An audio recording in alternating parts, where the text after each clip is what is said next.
I had an unsettling experience working at a plant nursery. I never believed in ghosts or spirits or any supernatural phenomena.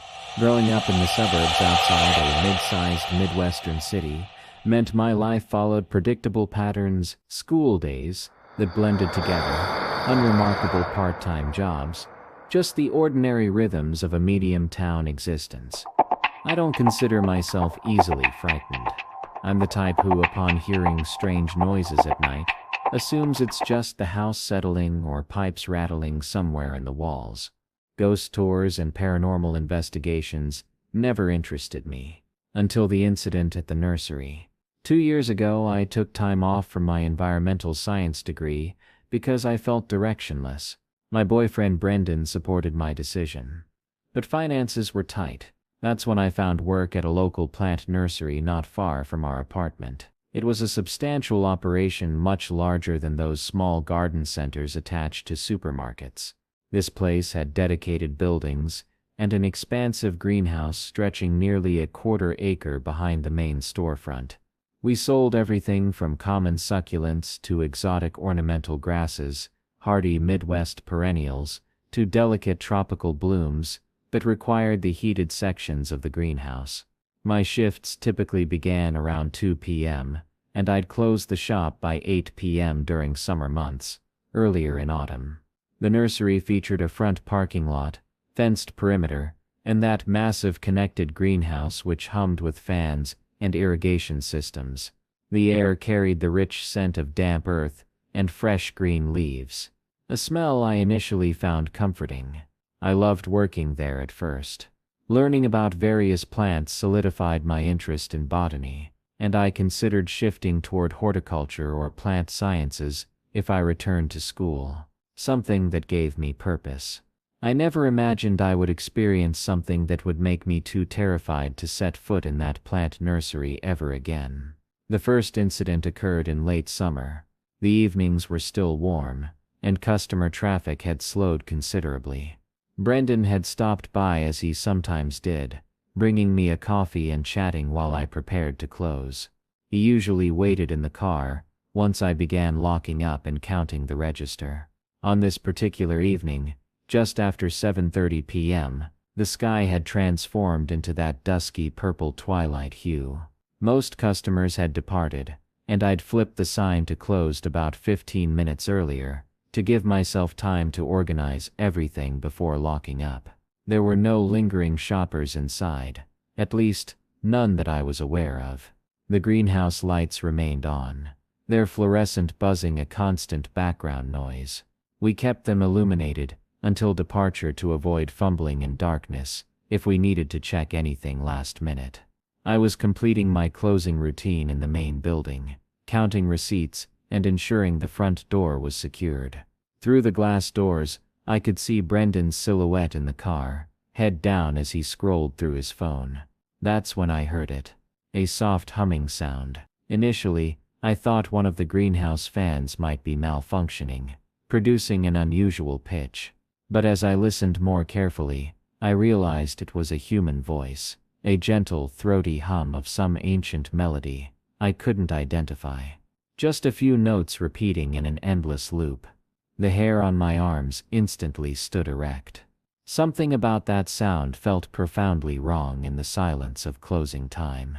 It unsettled me to my core. I told myself it was probably just an elderly customer who had wandered deeper into the nursery than intended, enchanted by the flowers and oblivious to our closing time.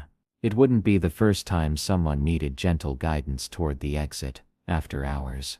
So I followed the sound to the greenhouse.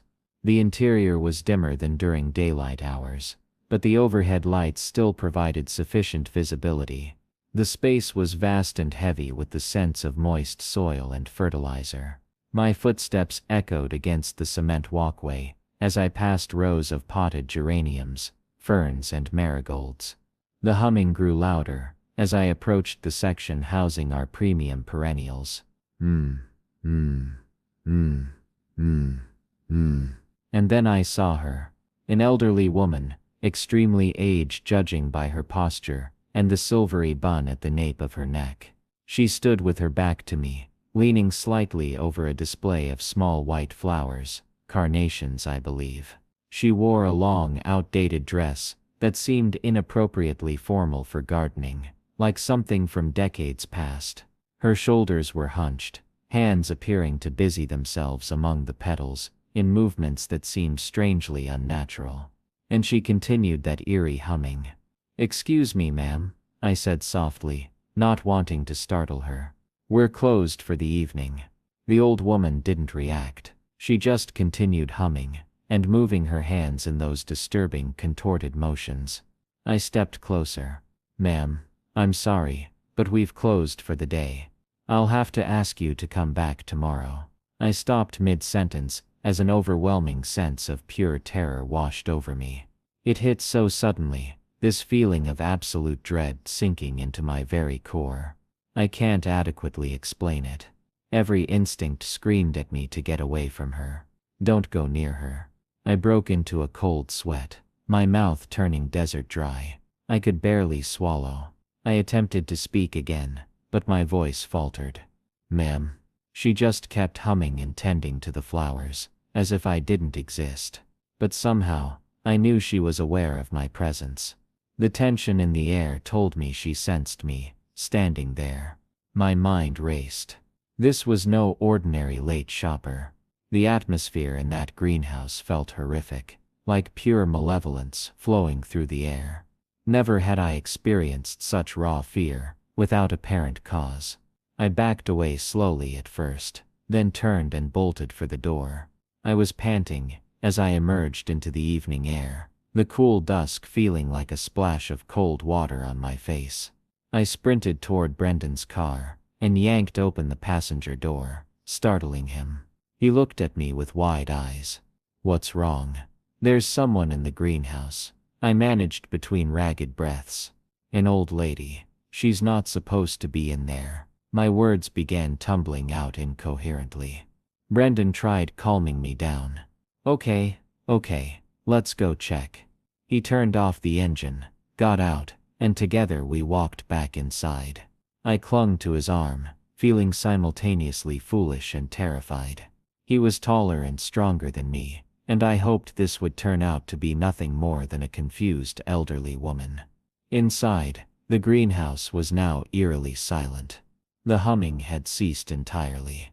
We searched every section, row by row.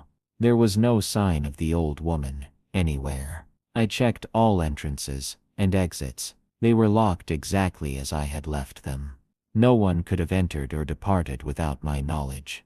Brendan tried reassuring me that perhaps she'd slipped out the front when I was running toward the back, but I knew that was impossible. The main doors had been locked, and even if she had somehow evaded me, how could an elderly woman move so quickly and silently? We left that night, with me feeling deeply shaken and confused. Maybe I had imagined it all. I wanted to believe that. After all, stress can play strange tricks on the mind. Perhaps the dim lighting and my exhaustion had gotten the better of me. For several weeks afterward, everything returned to normal. I continued my shifts. Brendan would occasionally visit. I kept saving money while contemplating my future direction. The strange incident gradually faded from my thoughts, though I occasionally found myself glancing over my shoulder while watering, hanging baskets, or organizing seedlings.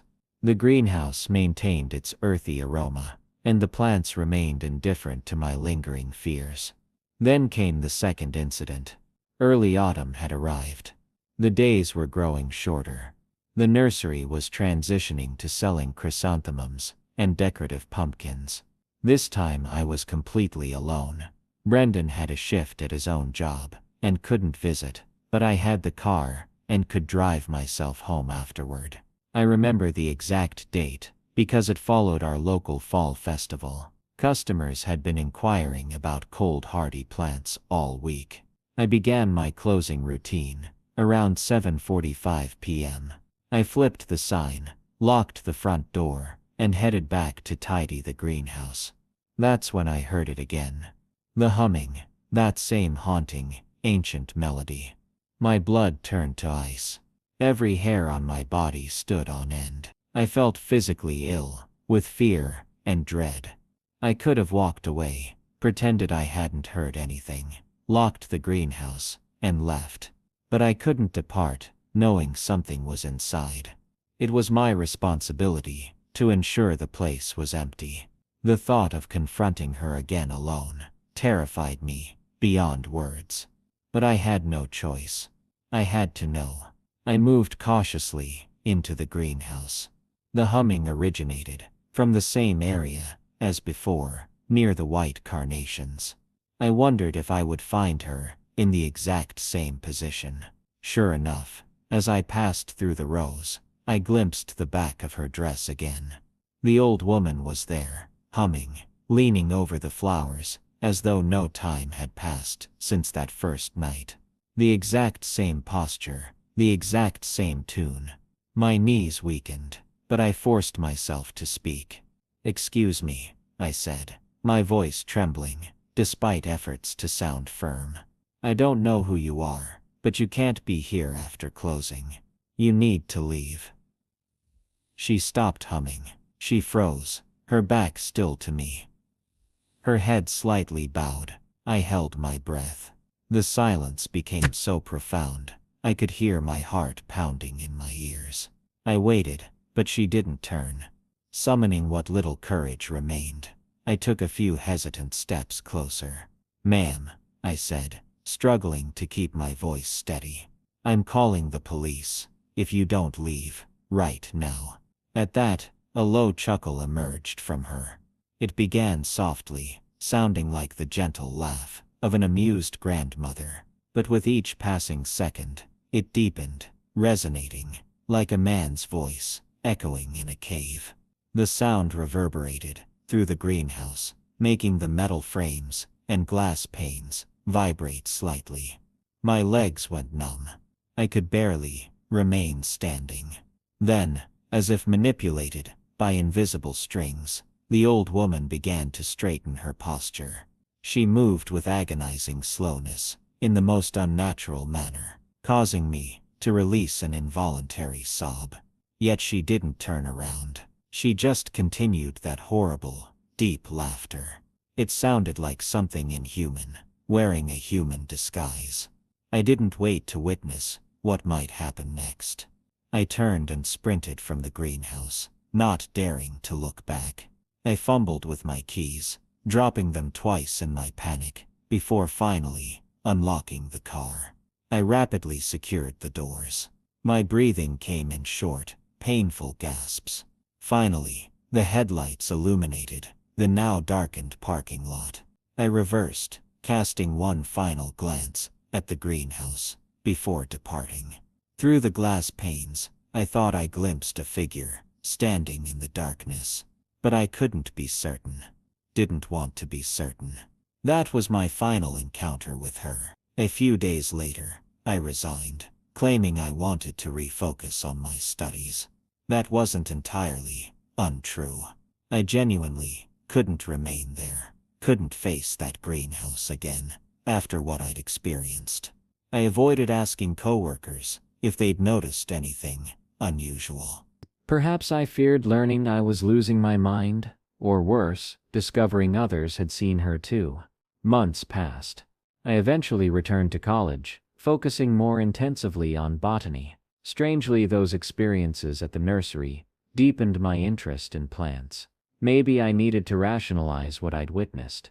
Or perhaps I simply wanted to ground myself in the natural world, something I could study, understand, and classify. I'll graduate next year, and I often reflect on that nursery. I remember certain aspects fondly, the pleasant aromas, the beautiful plants, the mostly kind customers, but I can never erase the memory of that old woman. Working as a nanny in a haunted house. I'm not particularly skilled at storytelling, so I apologize if this narrative seems disorganized. My experience begins with some relevant background information. I've encountered numerous paranormal phenomena throughout my life. I'm a 32-year-old woman, by the way.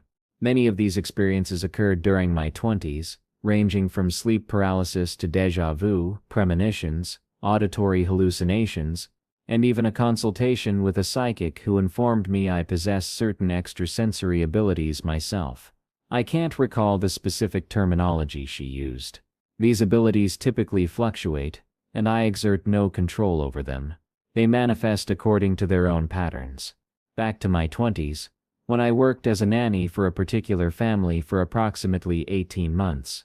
Within my first 2 months of employment, I consistently experienced strange sensations whenever I passed the parents' bedroom.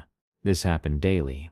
I dismissed it, reasoning that I felt uncomfortable because it was their private space, and I respect others' privacy.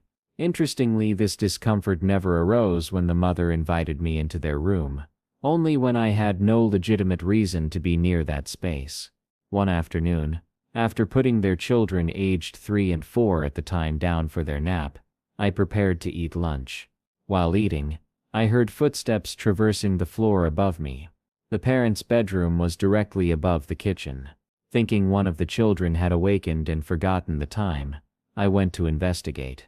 The parents' bedroom door at the top of the stairs was slightly ajar. I experienced an intense feeling warning me not to enter. Concerned about the children, I checked anyway. One girl's room was adjacent to the parents' bedroom. I opened her door to find her sleeping soundly. Crossing the hallway to the other girl's room, I discovered she was also fast asleep. This seemed odd, but I returned downstairs. I considered the possibility that one of them might be playing a trick, and I resolved to catch the culprit if it happened again. I resumed eating when the footsteps once more crossed the floor from one end to the other. I rushed to the stairs, expecting to catch one of them sneaking back to bed. But the parents' door remained in the same position, slightly ajar. I ascended 3 steps, enough to view all doors. Both girls' doors were closed. I stared at the parents' door, absorbing the intense sensation emanating from it, muttered nope, and returned to the kitchen. For context, I arrived at their house at 6 a.m. daily. Both parents would already be awake for work, waiting for my arrival before departing. There was no possibility of anyone entering the house and accessing the parents' bedroom. The attic was only accessible through one daughter's room, requiring a ladder to push open a wall door. The house followed typical Canadian architecture. No proper attic, just insulation and roofing materials, in a crawl space too small for standing. I messaged the mother about what had just transpired. She responded with everything that had been occurring. She explained that strange events had been happening for months and would understand if I wished to terminate my employment. Her daughters had been waking nightly at 3 a.m., screaming and crying, claiming someone stood at the foot of their beds, or they complained that the person won't stop talking, preventing them from sleeping. The youngest daughter and the mother occasionally detected the scent of decay. She described how her bed would get kicked throughout the night, and once she felt a presence lie down beside her. When she turned over, no one was there, but the mattress showed an indentation. Another night, she thought her husband had been called into work. She witnessed him dressing and leaving the room. The following morning, she found him waking up on the sofa. She asked when he'd returned home, and he responded that he'd never left. He'd simply fallen asleep on the sofa at 11 p.m., and she had just awakened him. Confused by clearly seeing him dress for work and exit the room, she questioned the neighbor about the original homeowner, as this neighbor had lived nearby since the house's construction. The neighbor revealed that the previous owner had passed away in the residence, specifically in one of the girls' bedrooms, and had closely resembled her husband in build and frame. Her final anecdote involved hiring someone to level the backyard for proper pole installation. She recalled how he entered the house through the back door, paused, and told them he couldn't complete the job because a spirit in the house opposed him and was upset about their renovations. Instead of turning around to exit through the front door, he walked out the back door, through the yard gate, and never returned. After hearing all this, I shared my knowledge of paranormal phenomena and confirmed my continued employment. I explained that my experiences thus far included only unsettling sensations and footsteps, nothing physically threatening, so I felt comfortable staying. Several weeks passed, The girls and I were in the basement playing with small toys. I sat against the wall with their black cat in front of me, and the girls were within arm's reach. While playing, I witnessed a black shadowy mass, approximately medium dog-sized, zip from right to left behind them, shrinking into nothingness at the floor by the wall. I thought I was hallucinating, until their cat stopped playing with me, stood up, and walked directly to the spot where it had vanished. Again, nope, came to mind, and I told the girls I'd seen a mouse, so we needed to go upstairs. As we ascended the stairs, the mother returned home, and I recounted what had just happened. A couple more weeks passed, without incident. The mother asked at week's end if I still experienced any unusual sensations or occurrences. After consideration, I responded negatively. She revealed that the previous weekend, she had invited a priest to bless the house, and had burned sage until the smoke detectors activated. Nothing unusual had occurred in the house since that purification. That concludes my experience working as a nanny in a haunted house. The Shadow Colossus. I remember that night in excruciating detail, even after years of trying to convince myself it never happened. At least, not the way I recall. The memory remains vivid and undeniable. It was late summer 2005, early August perhaps, and I was home alone with my 2 dogs. I had recently turned 24, living with my father at our property in upstate New York. The location was somewhat isolated, semi-rural, surrounded by patches of former farmland and dense woods. Our dirt driveway stretched about 150 yards from the house to a narrow 2-lane road that wound around the perimeter of a substantial wooded area. Normally, you could detect the faint glow of distant city lights beyond those trees when peering through certain gaps between the branches. It was approximately 10 p.m., possibly 10:30. My father was out for the evening visiting a friend or colleague. I can't precisely remember. Leaving me home alone was routine, as my work schedule was irregular. I was a small-time independent game developer then, working freelance, creating pixel art adventures from my bedroom. It was unpredictable work, honestly, and I frequently worked late into the night. That evening, I decided to take a break and walk the dogs. Dogger, my golden retriever, was aging, around 12 years old. If you're wondering about his name, I christened him when I was just 8. Displaying limited creativity with names at that age. Leroy was younger, a corgi mix with a distinctive pattern of black and brown spots on predominantly white fur. He was only 4, extremely energetic, and looked up to Dogger as if he were an older brother. And Dogger appreciated the admiration. The two were inseparable. The 3 of us had established a routine. We would exit the house and stroll down the driveway, the dogs investigating the edges where gravel met the overgrown fields. Sometimes we'd complete multiple laps, walking to the end where the driveway connected with the road, turning around, and returning to the house. The property bordered farmland on both sides, but just beyond the road stood a wall of tall trees, leading into the woods. It wasn't a national forest, just private woodland extending for miles. As mentioned, you could see the faint illumination of distant towns through the branches, tiny pinpricks of light, especially where foliage thinned. A few old street lamps lined the driveway, but none at the very end. Beyond those lights, darkness prevailed. That night, after working hunched over my laptop for hours, I decided to give my eyes and mind a respite. I collected the dogs and ventured outside, where the moon shone brilliantly overhead. The first lap down the driveway proceeded normally. I recall Dogger moving deliberately, his tail wagging lazily, while Leroy trotted around with perked ears, occasionally barking at nothing, as corgis tend to do. We reached the road's end, surveyed our surroundings, and I noticed the moon's exceptional brightness. Through the trees in the distance, I observed the subtle glow of faraway neighborhoods, or perhaps city lights reflecting off low clouds, just a faint illumination, reassuring me. We weren't completely isolated. We turned around, walking back toward the house. Then we decided to complete another lap. I'm not certain why I felt so inclined. Perhaps I needed to stretch my legs after an extended coding session, or maybe the fresh air felt invigorating.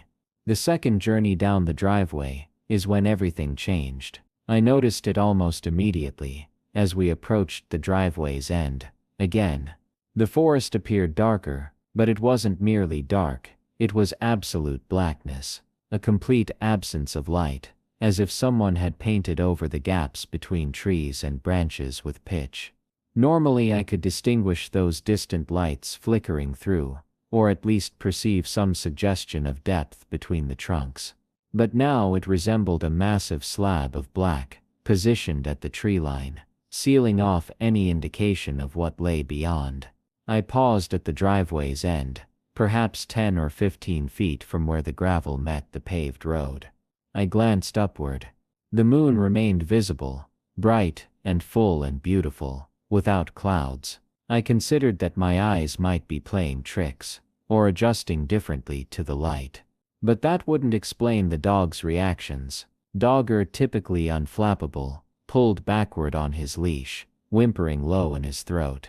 Leroy's hackles rose. He emitted a whining bark, stepping sideways, attempting to drag me back.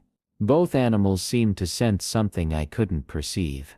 A cold tingle traversed my spine, that primal fear arising when your animals signal something is seriously wrong, and immediate departure is advisable. I tried coaxing them forward, but they refused to budge. In fact, Dogger slipped out of his collar, intentionally loose for his comfort due to age, and bolted straight back toward the house. Leroy followed instantly, his leash going slack in my hand, before I realized what had happened. They had never behaved this way, especially Dogger. Despite his age, he remained steady and obedient. For him to flee, to essentially abandon me, was inconceivable. I stood alone then, heart pounding, staring at this unnaturally black section of forest. I should have immediately followed the dogs, but curiosity and unease kept me rooted. I convinced myself that perhaps low-lying mist or smoke had drifted in. I even stepped forward, attempting to gain a better view, but encountered only absolute darkness. That's when I heard the breathing. My initial assumption was distant machinery, perhaps a large truck idling far away, or maybe a heavy tractor engine, chugging softly in an unseen field. But as I listened, I realized it wasn't mechanical. It rose and fell very slowly, immense and resonant, with a moistness no machine could replicate. Inhale, exhale, each breath drawn and released in a manner suggesting lungs of incomprehensible size. It sounded as if something massive, something alive, stood just beyond the driveway's end, concealed by unnatural darkness. The dogs were gone. I was alone. I can't express the magnitude of fear that gripped me then. I'm no hunter or woodsman, but I recognize animal sounds. A bear, even a large specimen, doesn't breathe like that. A moose or deer doesn't stand upright, blocking all light, or breathe with such slow, tremendous rhythm. I sensed something watching me, something I couldn't see, but that definitely observed me. That's when survival instincts activated, albeit clumsily. I turned and ran, sprinting several steps, but then remembered something I'd once read: never run from a predator. Running triggers pursuit instinct. I slowed to a brisk walk, forcing my legs to move mechanically, my breathing ragged. The dogs had vanished, presumably waiting at the porch to be admitted. I listened for thunderous footsteps behind me, or crashing branches, but nothing came. When I dared glance back over my shoulder, I could see the familiar distant city lights, through the trees again. The blackness had disappeared. Whatever had been there, was gone or hiding. I reached the house, perspiration trickling down my neck. Dogger and Leroy waited anxiously on the porch. I brought them inside, secured all doors, and walked through every room, activating every available light. My heart rate remained elevated. I tried calming myself by resuming work, sitting at my desk with coffee. The dogs lay quietly now, perhaps reassured by home's warmth and security. I told myself I had imagined everything. Maybe fatigue and overwork had affected me. The distant lights don't always appear consistently through the trees. That section of woods is naturally quite dark. Perhaps a large truck was traveling on a nearby road. Yes, that must be it, I convinced myself. About 45 minutes passed, sufficient time to nearly persuade myself nothing unusual had occurred. I was adjusting some code, sipping lukewarm coffee, when Dogger and Leroy suddenly became frantic. They barked, whined, and scratched at the walls. Even elderly Dogger displayed complete agitation. Leroy's barking reached a high-pitched, terrified register. I stood up, heart in my throat, about to investigate the window, when I heard deep, resonating impacts. These weren't gunshots or slamming doors. These were tremors, vibrations in the earth itself. Each one caused the windows to rattle slightly. The sound resembled massive footsteps, one, then another, slow and deliberate, as if something enormous circled the house. My skin chilled, and fear paralyzed me, so completely, I could barely breathe. I grabbed both dogs and led them to the den, a room at the house's center, with just one small window. I extinguished all lights, sat with them, and waited. The dogs continued whining and scratching at me, attempting to hide behind my legs. I could hear the footsteps circling, crunching the driveway's gravel, then transferring to grass. They were impossibly heavy, each sending slight vibrations through the floorboards. This continued for at least 10 minutes, though it felt interminable. I huddled in darkness, every muscle tense, expecting the surrounding walls to collapse at any moment. Then it stopped. The footsteps ceased. It seemed the entity had paused directly above the house. Silence followed, a silence so dense and oppressive, I thought I might scream. I dared raise my head and look toward the window. All I perceived was blackness, the same void I'd seen earlier. No moonlight, no exterior lamp glow I should have detected. Just complete emptiness, as if something blocked the entire frame. Moments later, the breathing resumed, right outside the glass. Deep, slow, colossal inhalations and exhalations that fogged the window.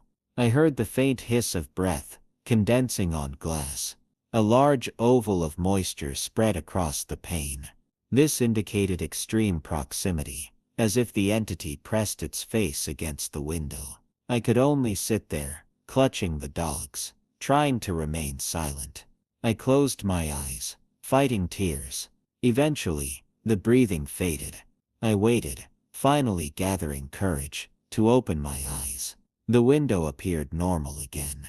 Through it I could see the typical nighttime landscape. Moonlight on fields, faint outlines of distant trees. No monstrous silhouette, no impossible darkness. Everything seemed ordinary once more.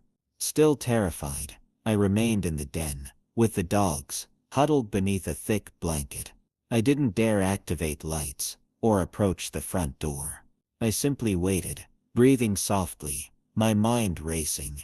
Approximately an hour later, I heard my father's car enter the driveway. Even then, I stayed put. He entered, observed me and the dogs beneath a blanket in the dimly lit den, and laughed. "What are you doing?" he asked, amused. I attempted to explain what had transpired. I stammered about the darkness at the forest's edge, the breathing, the footsteps, the window. He gave me a skeptical grin and shook his head. "You and your grandfather are both eccentric," he said, depositing his keys. "What do you mean?" I asked. "He told you that story, didn't he? About the giant in the woods, frightening lumberjacks, and causing disappearances. Those are just Canadian folk tales," he brought back. "There's nothing out there." He laughed again and entered the kitchen. I wanted to argue, to make him believe me. But I couldn't.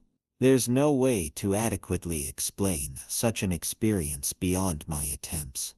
The following morning, I searched for tracks. Nothing existed. If something truly massive had been present, large enough to make the earth tremble, why were there no footprints? As you might expect, I pray I never encounter it again. I hope that night was an anomaly, a once-in-a-lifetime brush with the inexplicable. Water hazard.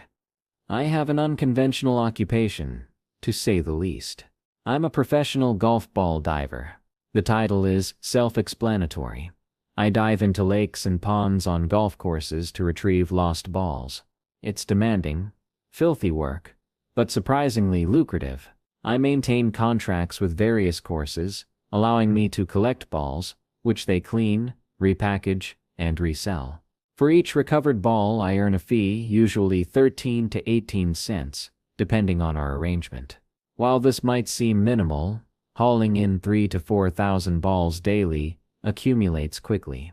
My story occurred several years ago, during the height of COVID-19. Like many others, I struggled financially when the pandemic struck.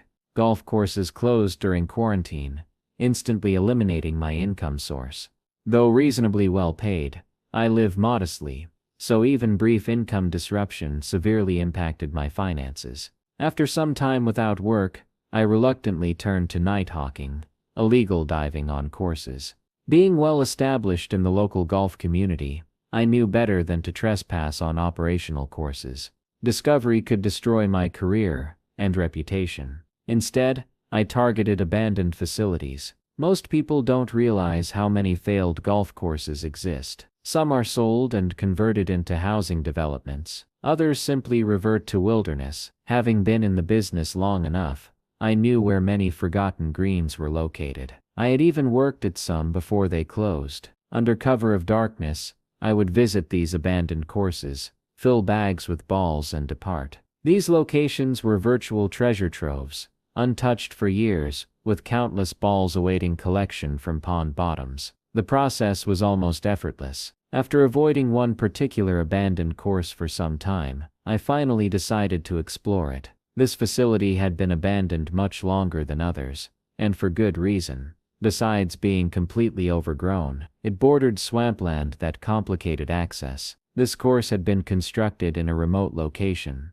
designed as an exclusive retreat for elite clientele. After only about a decade, the business failed, and the surrounding swamp aggressively reclaimed territory. That night, approaching what remained of the access road, I encountered a row of orange water-filled barricades, clearly placed to prevent exactly what I intended. This road provided the only entry and exit point, with the course still 1 mile ahead. I had anticipated these obstacles during my earlier reconnaissance, and arrived with a utility cart to transport equipment the remaining distance. I transferred everything over the barricades, loaded the wagon, and proceeded toward the course. The pavement was fractured and deteriorated, resembling a shattered mirror more than a road. Tall weeds and grass clusters sprouted from these cracks. Broken street lamps lined the route, their frames entangled with vines. The night wasn't particularly dark. An almost full moon illuminated the clear sky. My headlamp combined with moonlight provided excellent visibility. After approximately 30 minutes hiking down the road, I reached the dilapidated parking area, a flat gray expanse, contrasting sharply with the tall green and brown vegetation, encroaching from all sides. Directly across from my position, on the parking lot's far side, stood the former clubhouse. Its wooden structure had darkened and rotted, most windows shattered, portions of the roof had collapsed, and one section featured a tree growing through it, branches stretching skyward. I had briefly worked here as a greenskeeper many years earlier. Though my memory of the layout was imperfect, certain features remained clear, like the large pond near Hole 5. That pond was my destination. During the course's operational period, reaching it would have required a 25-minute walk from the clubhouse. I anticipated the current journey would take at least twice as long, especially while pulling the cart. I approached the left side of the parking lot, stopping before a dense vegetation wall. The prospect of the ahead journey wasn't particularly appealing. Exhaling heavily, I pushed forward, parting the tall weeds as I entered the green expanse. Navigating to hole 5 proved more challenging than expected. The overgrowth nearly matched my height, forcing frequent stops to stand on tiptoes to reorient myself. The dense vegetation significantly slowed progress, but after approximately 40 minutes of trudging, I finally encountered a weathered, splintered wooden sign reading, Hole 5. Someone had spray-painted the word hole over it, so now the sign read, but Hole 5. This provided a brief, welcome distraction from my exhausting trek. Approaching the pond's edge, I paused to absorb the scene. The moon, positioned directly overhead, cast a silvery glow across the water's surface, a surprisingly tranquil sight. I donned my gear and entered the water. As I waded deeper, lowering myself gradually, a sudden eruption of bullfrogs occurred, squealing amphibians leaping in all directions, startling a pair of herons into flight. I continued further before submerging beneath the surface. I methodically scanned the pond bottom with my hands, feeling for scattered balls. Although my headlamp remained active, it proved essentially useless. Most ponds contain black water, where visibility is non-existent, requiring everything to be done by touch alone. I quickly realized this location represented the jackpot. Ball after ball filled my hands as I worked. Progress was slower than usual, due to substantial debris on the bottom, but that hardly mattered. The abundance of recoverable items made every effort worthwhile. After some time, I'd filled one bag to capacity. Resurfacing,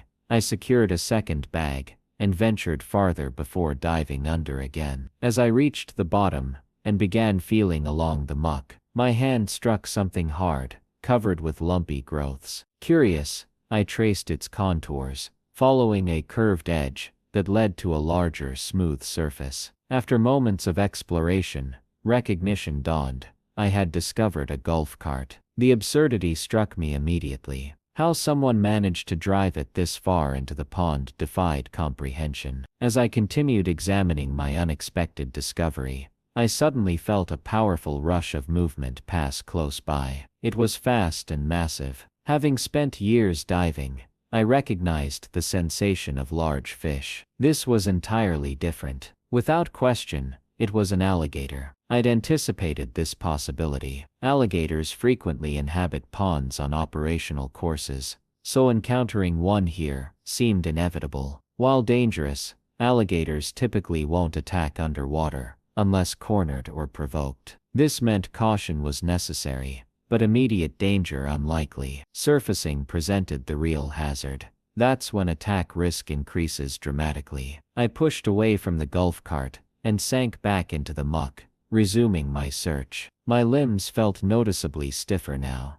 my head constantly swiveling. The silt-choked dark water consumed my headlamp beam, restricting visibility to mere inches. Limited visibility alone is challenging, but knowing an alligator lurks nearby intensifies the experience. The worst aspect isn't even knowing, it's accidental contact. That's truly terrifying, and it had occurred multiple times throughout my career. Running my fingers along the bottom, I repeatedly encountered hard, lumpy objects. Each time I jerked my hand back, only to realize it was merely a log or debris, not an alligator. Nevertheless, occasionally, I sensed something massive gliding past in the darkness, just beyond arm's reach. Eventually, I filled another small bag with golf balls and decided to conclude for the night. Caution remained paramount. I disliked the alligator's unusual curiosity. I planned to surface as near to the edge as possible to minimize exposure time. Swimming in what I believed was the shoreline direction, I moved carefully for several minutes. Confident in my proximity, I surfaced. As my vision adjusted, I confirmed my location, but realized I hadn't progressed sufficiently. Some distance remained before reaching land. I began paddling toward shore, exhilarated by the evening's developments. This location truly represented a treasure trove. Between this pond and others nearby, Substantial inventory awaited collection. I was already mentally planning my return visit when disaster struck. Without warning, something powerfully impacted me underwater. My outstretched legs, kicking behind me, were suddenly swept downward in one violent motion. The sensation was so foreign that comprehension eluded me until complete submersion occurred. My soul thought, I need more air. I fought against the force, dragging me down, managing to break the surface just long enough to gulp air before being yanked under again. During those moments, I marveled at the incredible strength of whatever held me. Every kick and struggle felt futile, as if battling gravity itself. Desperately, I reached for the dive knife, strapped at my waist. I understood that stabbing an alligator's armored back would prove ineffective, but the eyes represent vulnerable targets. If I could locate its face, I might find an eye to strike and force release. My hand found the knife handle, and I unsheathed it. Contorting my upper body downward, I reached toward my legs, feeling along my calf, toward the pressure clamped around it. As my hands explored, I touched something stiff and bumpy, the characteristic texture of alligator hide. But I didn't feel a snout or teeth. Instead, I felt thick, bumpy protrusions. It wasn't a mouth gripping me, it was hands. Before I could process this horrifying realization, I grabbed the arm holding me and yanked violently. Instantly, my legs jerked in another direction. The arm wrenched free of my grasp as the entity reacted violently to my touch. My body slammed into the pond bottom, raising a massive silt cloud. Brown particles swirled everywhere, effectively blinding me as I lay pinned in the muck. The creature shifted its grip, releasing one leg and grabbing higher around my thigh. It repeated this with my other leg. Finally, its hands clamped around my waist, slowly climbing up my body. Its weight pressed down, pinning me deep into the muddy bottom. As I struggled to maintain my breath, I felt its fingers clawing at my face, one hand pressing against my forehead, while the other gripped my mouth, pulling forcefully. It was attempting to pry my mouth open. Panic surged through me. In a frenzy, I stabbed repeatedly with my knife. Each strike connected, but the blade barely penetrated. Its hide was too thick, like stabbing solid wood. The knife would insert just a fraction before stopping. Desperate, I altered my angle and drove the blade with all my remaining strength. This time, penetration occurred. The reaction was immediate, a sudden violent burst of movement. The entity released me, its weight disappeared, and my body began floating upward. As I kicked frantically toward the surface, I erupted through the water, gasping desperately for air. Quickly orienting myself, I swam toward land. Exhaustion weighed heavily with each stroke, but I pushed forward relentlessly. Reaching the pond's edge, I clawed through dense cattails, too weak to stand. I dragged myself up the slight embankment and collapsed onto my back, completely spent. No matter how deeply my chest heaved, oxygen seemed insufficient. My heart raced uncontrollably, lungs burning, and movement beyond my capacity. Lying there, I stared across the pond, terrified that at any moment, the creature would emerge and drag me back under. Instead, I witnessed movement on the opposite shore. Something massive was crawling from the water. As it emerged, I realized it wasn't merely crawling. It rose onto two legs, an enormous tail dragging behind. Water cascaded from its body as it lumbered onto land. Then it paused and turned in my direction. My breathing halted mid-cycle as its gaze found me. For an eternal moment, we stared at one another. Then I noticed my knife handle protruding from its midsection. Without sound, it turned away and vanished into the swamp. If you asked what I encountered that night, I couldn't provide an answer, nor would I want one. I genuinely believe knowing the truth would destroy my sanity. I frequently contemplate that night and the entities potentially lurking at civilization's margins, reclaiming territories we've abandoned. They establish themselves in forgotten places, spaces humans have relinquished. There exists valid reason why humanity avoids certain forests, shuns particular mountains, fears specific waters, and dreads darkness. Those are where the true monsters dwell.